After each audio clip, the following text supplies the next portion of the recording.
সমাজের কিছু পরিবর্তন চাইতে চাইতে আমি নিজেই পরিবর্তন হয়ে যেতেছি।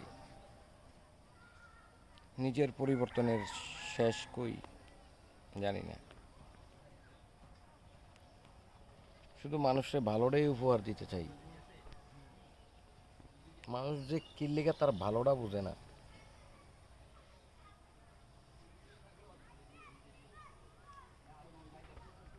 আত্মসম্মান,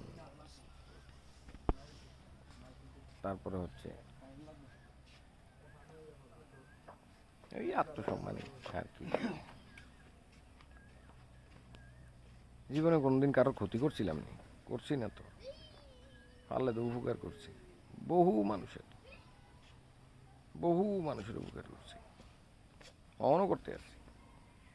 যার উপকার করো তে দেবাস, তার নাম সর্বনাশ। এই সর্বনাশগুলো তো আমার সিনে আছেই।